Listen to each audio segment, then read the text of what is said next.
August 7th, 1963. The citizens of the town Bodø in northern Norway are about to observe an unfamiliar silhouette against the horizon. It is the USS Croatan, a US support carrier from the Second World War.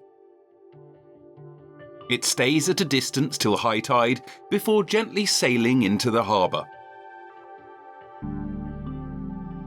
We saw this big ship kind of slowly approaching the harbour and saw these airplanes up on the deck, and I thought, Christ, they're coming. Its cargo? 13 RF-104G jet fighters. They will enable the Norwegian Air Force to meet its obligations to NATO as Cold War tensions are tightening.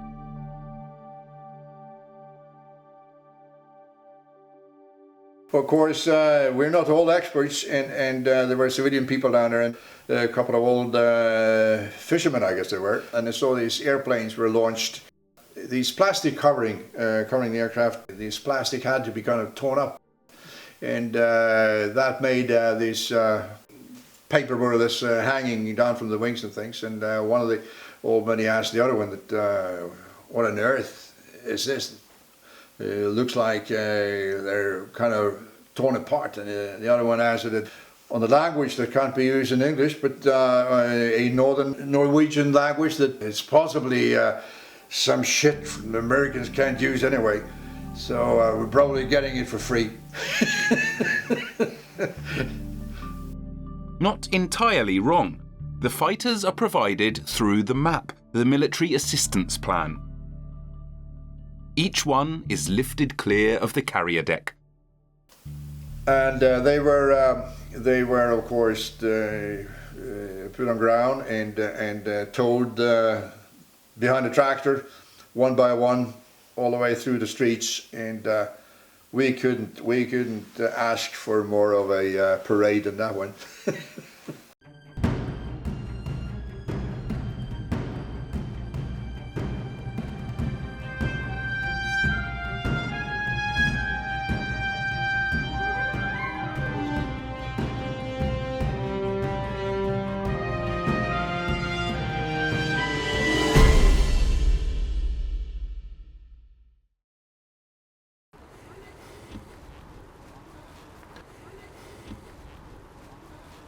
This is a series about Starfighters, but to put it all in perspective, we need to go a little further back in time, to the end of the Second World War.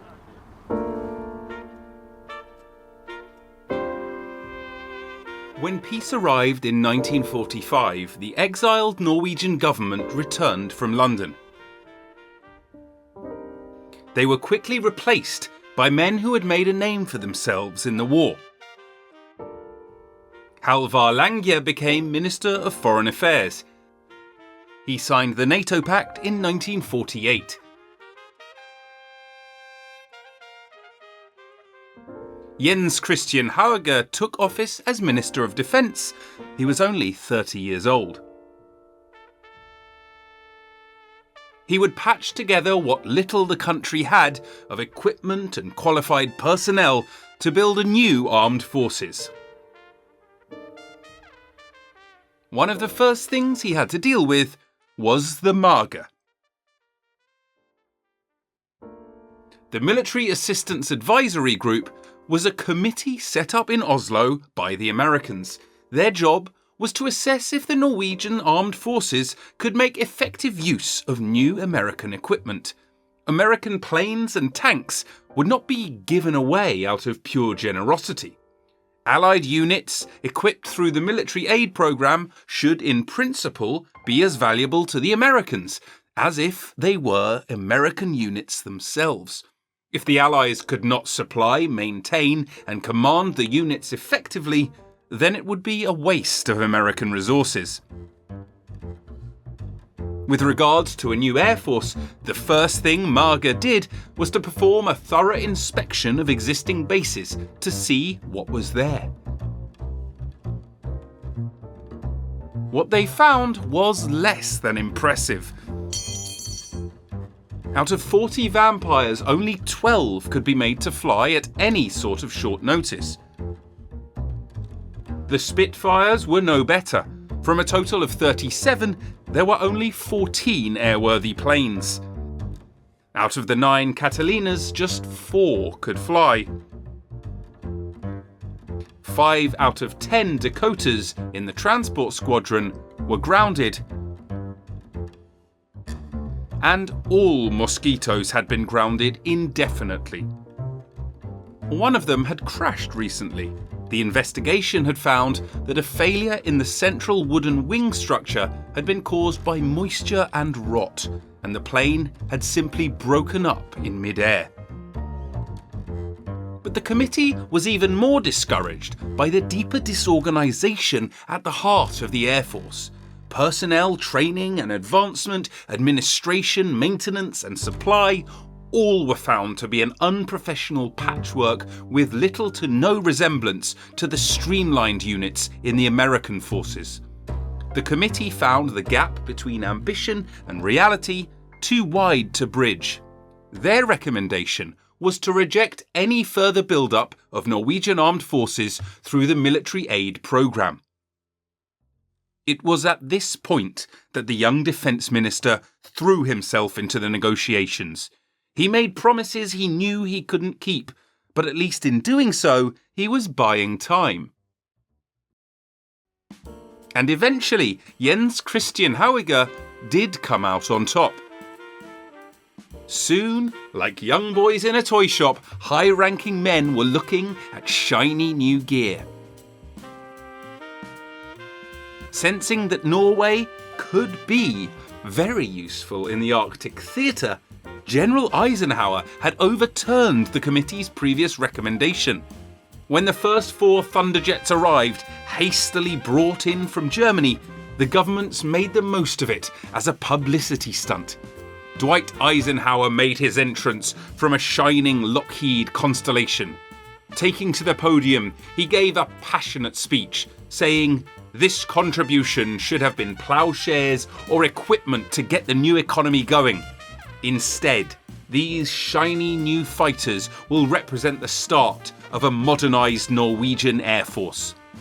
Jens Christian Hauger took the podium next and made no attempt to conceal that this was a gift from the American people to whom the Norwegians owed thanks.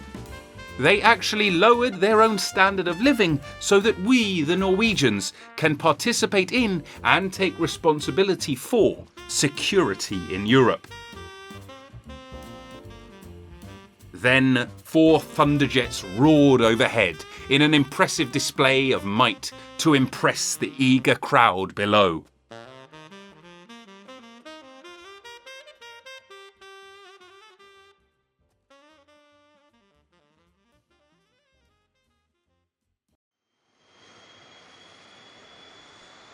August 22nd, 1955. Squadron Commander T. Anderson of 331 Squadron, along with 20 of his F-84 Thunderjets, line up on the runway at Sola Air Base, southwestern Norway.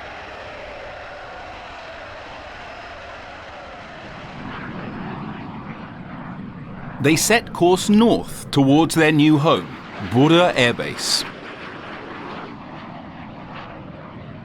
All except Squadron Commander T. Anderson.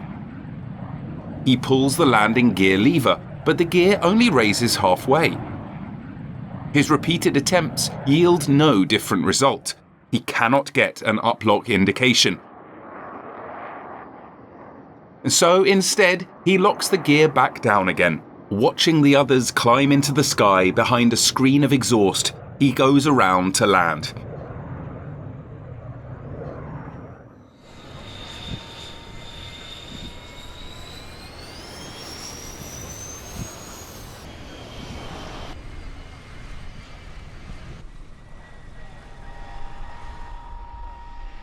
As he taxis in, he's met by technicians on the pad. They quickly go over the hydraulic system, ventilating it for eventual pockets of air. Then they top off his fuel tanks and give him clearance to take off again.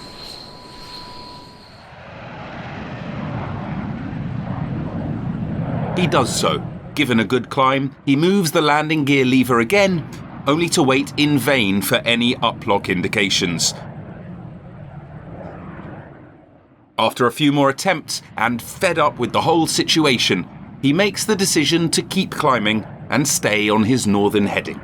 While the rest of the squadron has long since formed up in groups, speeding for their new home in the north, T. Anderson comes limping along after. He is in for a long, lonely, slow jet flight.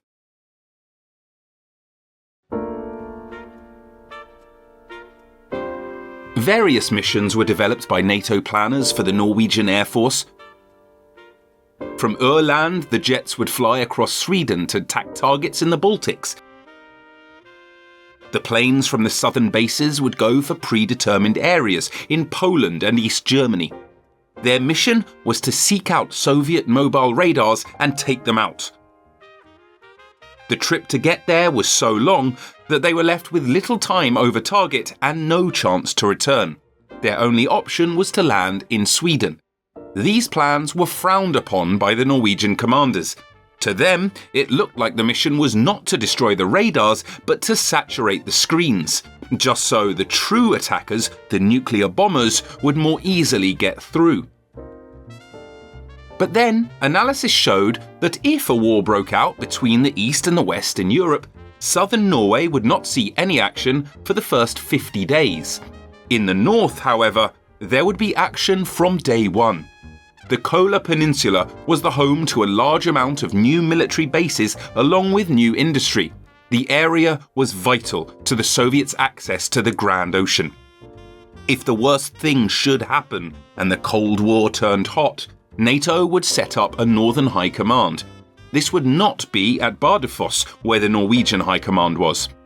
At a meeting of the Norwegian Joint Chiefs of Staff, a sketch was drafted that instead identified Bodø as the most likely location. Bodø occupied a peninsula just south of the Lofoten archipelago. The town had a reasonably deep water harbour, some aviation infrastructure that could be improved upon, and in a few years there would even be a rail link to the European railway network. To prepare for the possible war in the north, Bodø was to be the seat of NATO's new high command. Before the Second World War, Bodø was a minor town. Its centre had been bombed flat by the Germans at the onset of the war. Much of it was in dire condition, and a major rebuild would only start once the war had ended.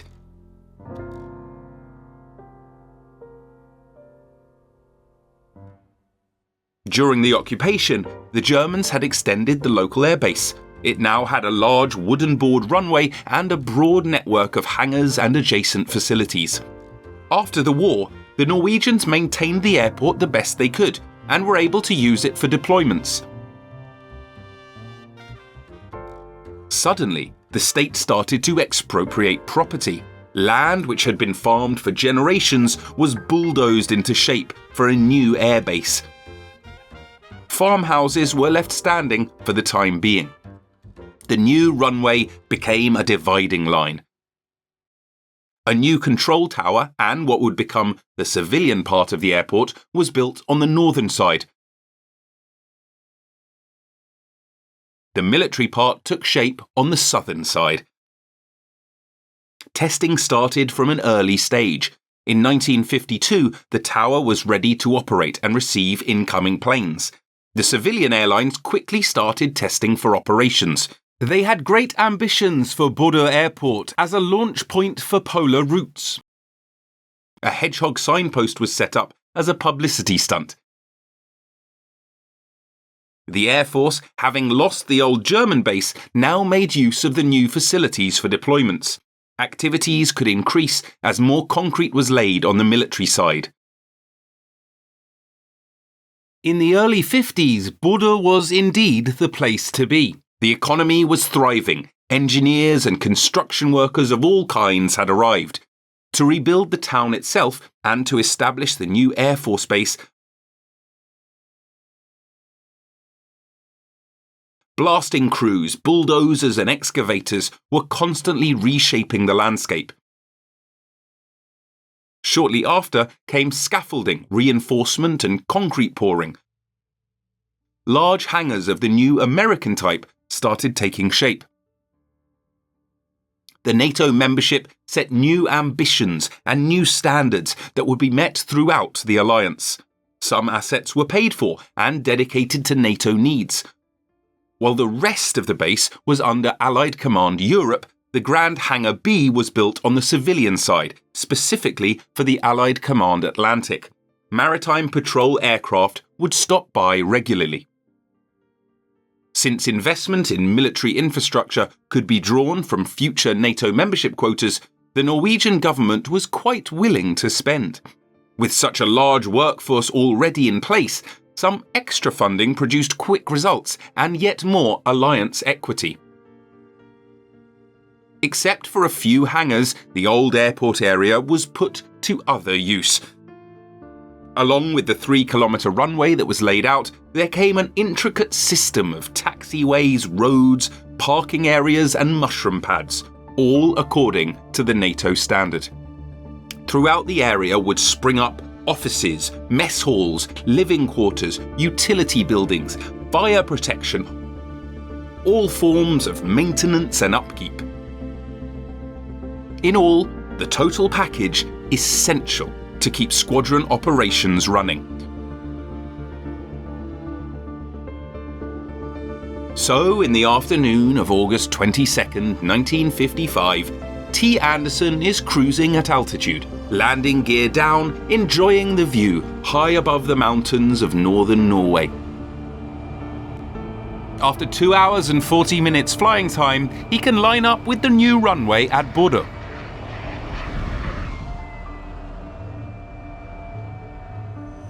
He taxis in towards the ready-made squadron area long after the formal ceremonies are over. He parks his plane with the others and goes off to join his men at the party. The two squadrons, 331 and 334, got their permanent base at Bodø. They would soon transition to F-86 Sabre jets. First, the F-86F. Then, for 334 Squadron, the F-86K. They would go on and make names for themselves as Guardians of the North. The military infrastructure in the Bodø area would continue to grow. In a society pushing on to modernise, the armed forces represented the cutting edge of a high-tech workplace.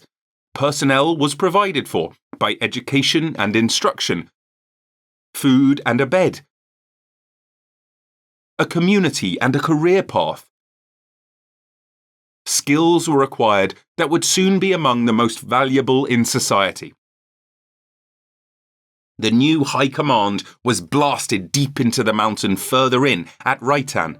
On every mountaintop in the area, some antenna would be visible. The Bodø Air Base would become a powerhouse for military aviation.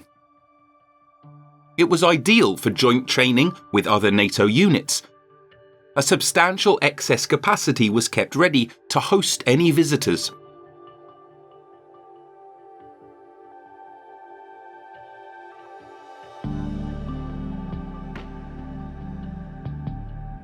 While the airspace over the European continent was already becoming saturated by civilian traffic, the open sea to the west of Bodø provided all the airspace you could ask for. Over land, the terrain presented any challenge you were ready to take on, from meandering river valleys and flat mountain plains to towering alpine peaks 3,000 feet high. Choose winter, and it would be all cold and dark. Choose summer, and there would be 24 hours of daylight. If you could master flying here, you could do it anywhere.